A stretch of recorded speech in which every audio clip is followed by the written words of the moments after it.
Assalamualaikum warahmatullahi wabarakatuh. Perkenalkan, nama saya Hania Marliza Febdoria. Saya dari kelas 10 IPA 2. Mapel saya yaitu Geografi, tanggal Sabtu 3 Oktober 2020. Guru saya yaitu Ibu Teti Epi. Kepala sekolah saya yaitu Pak Haji Martios MPD. Saya dari sekolah SMA N1 Siaulo. Baiklah, di sini saya akan menjelaskan tentang dasar-dasar penginderaan jauh. Yang pertama yaitu definisi penginderaan jauh. Istilah penginderaan jauh dalam kurung remote sensing pertama kali diperkenalkan oleh Parker di Amerika Serikat pada akhir tahun 1950-an dari instansi kelautan Amerika Serikat. Pada awal tahun 1970-an, istilah serupa juga digunakan di Prancis dengan sebutan télédétection, di Jerman dengan istilah Fernerkundung, serta di Spanyol dengan istilah teleperception. Beberapa ahli mendefinisikan penginderaan jauh sebagai berikut. 1. Menurut Lillesand dan Kiefer. Menurut ini, penginderaan jauh adalah ilmu dan seni untuk memperoleh informasi tentang objek, daerah atau gejala dengan jalan menganalisis data yang diperoleh dengan menggunakan alat tanpa kontak langsung terhadap objek atau gejala yang dikaji. Yang kedua, menurut Lindgren. Menurut ini, penginderaan jauh adalah berbagai teknik yang dikembangkan untuk memperoleh dan menganalisis tentang bumi. Yang ketiga yaitu menurut American Society of Photogrammetry. Menurut ini, penginderaan jauh adalah pengukuran atau perolehan informasi dari beberapa sifat objek atau fenomena dengan menggunakan alat perekam yang secara fisik tidak terjadi kontak langsung atau bersinggungan dengan objek atau fenomena yang dikaji. Penginderaan jauh adalah pengukuran atau perolehan informasi dari beberapa sifat objek atau fenomena dengan menggunakan alat perekam yang secara fisik tidak terjadi kontak langsung atau bersinggungan dengan objek atau fenomena yang dikaji. Dari beberapa definisi di atas dapat disimpulkan tentang pengertian penginderaan jauh. Penginderaan jauh adalah suatu cara merekam objek, daerah, atau gejala-gejala dengan menggunakan alat perekam tanpa kontak langsung atau bersinggungan dengan objek atau fenomena yang dikaji di permukaan bumi. Apabila dianalogikan, penginderaan jauh seperti pada saat Anda memotret suatu objek dengan menggunakan kamera biasa, dan dari hasil foto tersebut kita bisa menganalisis kejadian yang terjadi pada saat itu. Misalnya, pada saat kita memperoleh gambar pemandangannya, kita dapat menganalisis bahwa di sini ada A, ada B, dan sebagainya. Untuk mengindra suatu objek, maka diperlukan suatu alat. Alat untuk mengindra disebut sensor. Sebenarnya manusia juga mempunyai sensor, yaitu mata, telinga, hidung, lidah, dan kulit. Dan sensor yang terdapat pada makhluk hidup disebut dengan sensor alamiah.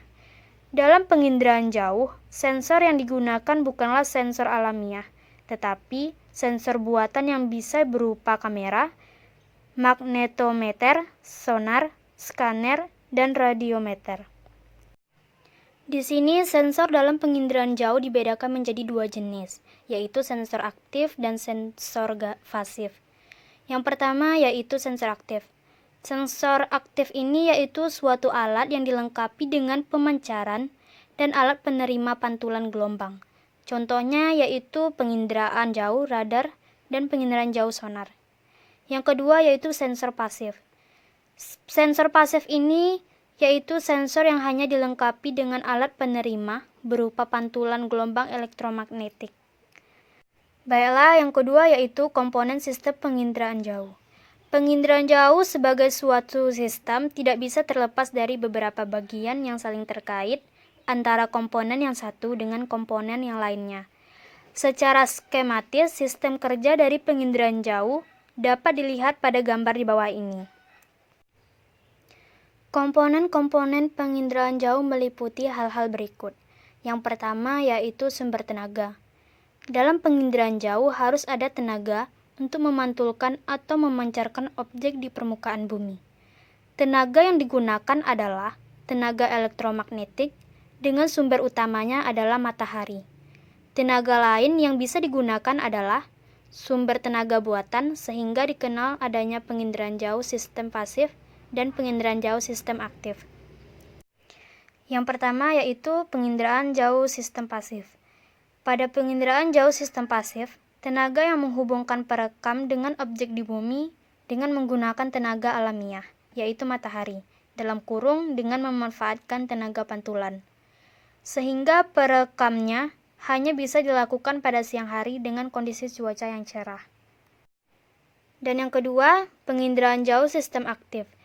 Pada penginderaan jauh sistem aktif ini, perekamnya dilakukan dengan tenaga buatan atau dengan tenaga pancaran, sehingga memungkinkan perekamnya dapat dilakukan pada malam hari maupun siang hari, dan di segala cuaca.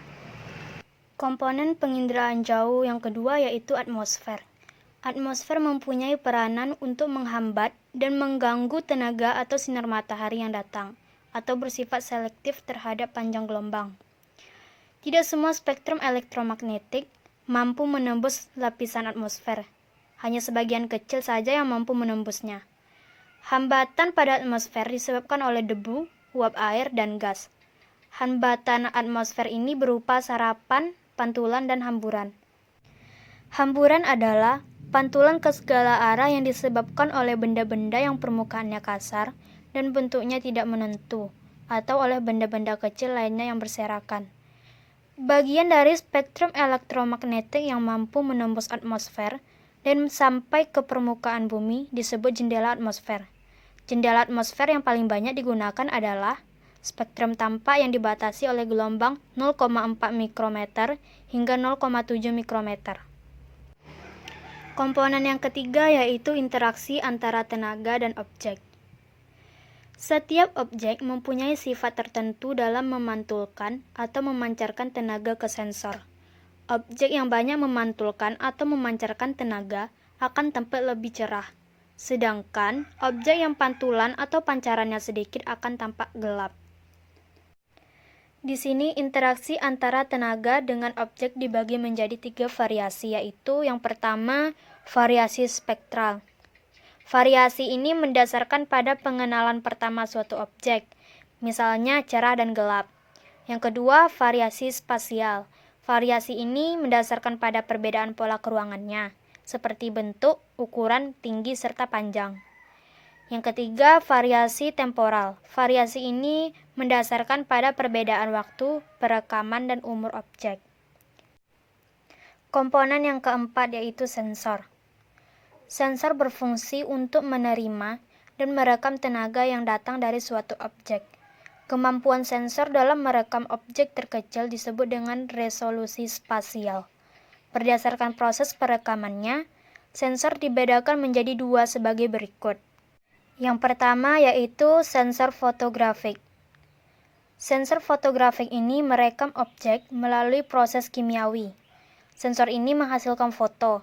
Sensor yang dipasang pada pesawat menghasilkan citra foto, dalam kurung, foto udara. Sensor yang dipasang pada satelit menghasilkan citra satelit, dalam kurung yaitu foto satelit. Yang kedua, sensor elektronik. Sensor ini bekerja secara elektrik dalam bentuk sinyal. Sinyal elektrik ini direkam pada pita magnetik yang kemudian dapat diproses menjadi data visual atau data digital dengan menggunakan komputer. Komponen yang kelima yaitu wahana. Wahana adalah kendaraan atau media yang digunakan untuk membawa sensor guna mendapatkan indraja.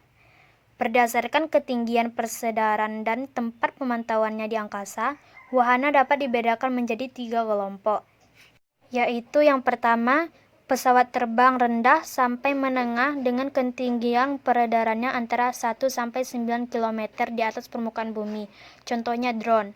Yang kedua, pesawat terbang tinggi dengan ketinggian peredarannya lebih dari 18 km di atas permukaan bumi.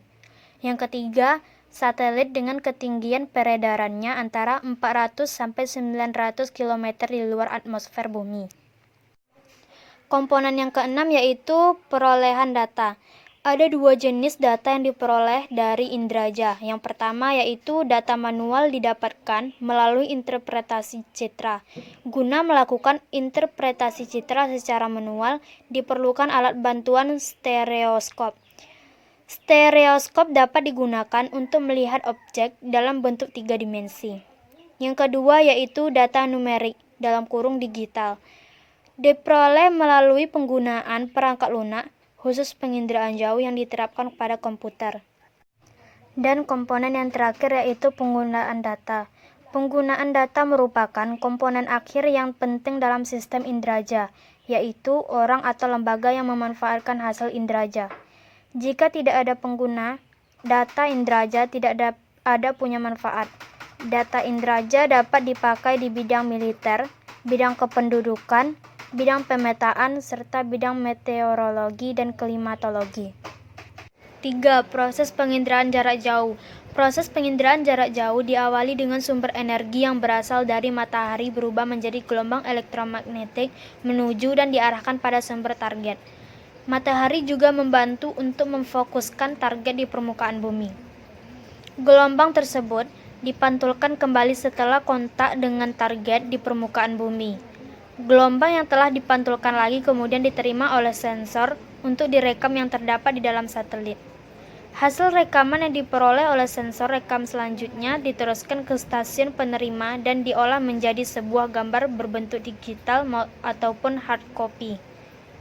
Kemudian gambar tersebut dianalisis secara visual untuk memperoleh informasi dari sumber target.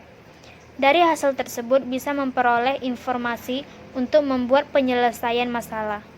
Secara sederhana, proses penginderaan jarak jauh dibagi menjadi beberapa tahap, yaitu yang pertama yaitu deteksi.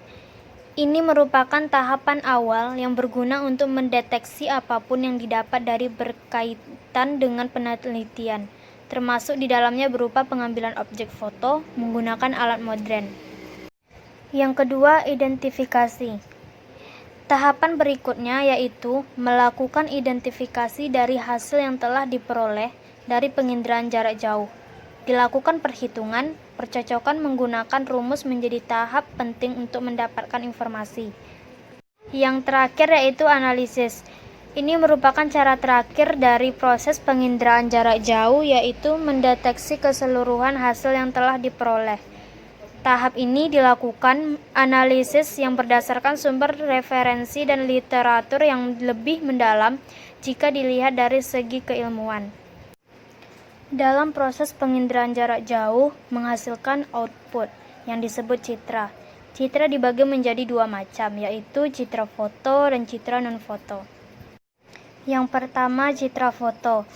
Citra foto adalah gambaran objek dari hasil pemotretan udara yang biasanya menggunakan pesawat udara. Citra foto dibedakan menjadi beberapa. A. Berdasarkan spektrum elektromagnetik. Yang pertama, foto ultraviolet. Foto yang dicetak menggunakan spektrum gelombang ultraviolet yang mempunyai panjang gelombang 0,29 mikrometer berfungsi untuk membedakan dua macam zat. Yang kedua, foto ortokromatik. Foto ini foto yang dicetak menggunakan spektrum gelombang tanpa antara warna biru hingga sebagian warna hijau. Panjang gelombang 0,4 sampai 0,56 mikrometer. Foto ini dapat melihat objek di bawah permukaan laut dan cocok untuk daerah pantai. Yang ketiga, foto pankromatik. Foto ini foto yang menggunakan spektrum cahaya tampak sehingga hasilnya sama dengan kepekaan mata. Pankromatik dibedakan menjadi pankromatik hitam putih, dalam kurung hasil cetakan sama dengan warna aslinya, dan foto inframerah, dalam kurung menggunakan gelombang inframerah dan digunakan untuk militer, pertanian, dan perkebunan. B. Berdasarkan arah sumbu kamera. Yang pertama yaitu foto tegak. Foto yang diambil tegak lurus terhadap permukaan bumi. Yang kedua, foto miring. Foto miring adalah foto yang diambil dengan sudut minimal 10 derajat. C. Berdasarkan kamera yang digunakan. Yang pertama yaitu foto tunggal. Foto tunggal adalah foto yang diambil menggunakan kamera tunggal. Yang kedua, foto jamak. Foto jamak adalah foto yang diambil lebih dari satu pada waktu dan tempat yang sama. D. Berdasarkan warna. Yang pertama yaitu foto warna semu. Foto warna semu adalah hasil foto memiliki warna yang berbeda dengan warna asli. Yang kedua, foto warna asli. Foto warna asli adalah hasil foto memiliki warna yang sama dengan objek asli. Dan yang E, berdasarkan wahana yang digunakan. Yang pertama yaitu foto udara. Foto udara yang didapat dari pesawat atau balon udara. Yang kedua yaitu foto satelit. Foto satelit adalah foto yang didapat dari satelit. Yang kedua, foto non-citra. Foto non-citra adalah foto yang diambil menggunakan sensor yang terdapat di satelit. A. Berdasarkan spektrum elektromagnetik. Yang pertama yaitu citra inframerah termal. Yang kedua, citra radar dan gelombang mikro. B. Berdasarkan sensor yang dipakai. Yang pertama yaitu citra tunggal dan yang kedua citra multispektral. Dan yang C. Berdasarkan wahana. Yang pertama yaitu citra dirgantara, citra yang dibuat oleh wahana yang ada di udara. Yang kedua, citra satelit, citra yang dibuat dari badan antariksa, contohnya berupa citra satelit penginderaan planet, citra satelit penginderaan cuaca, citra satelit penginderaan sumber daya bumi, dan citra satelit penginderaan laut. Baiklah, hanya itu yang dapat saya jelaskan tentang pelajaran geografi kelas 10 yang diajarkan oleh guru kami yaitu Ibu Teti Epi tentang dasar-dasar penginderaan jauh. Bila ada salah kata, saya mohon maaf. Assalamualaikum warahmatullahi wabarakatuh.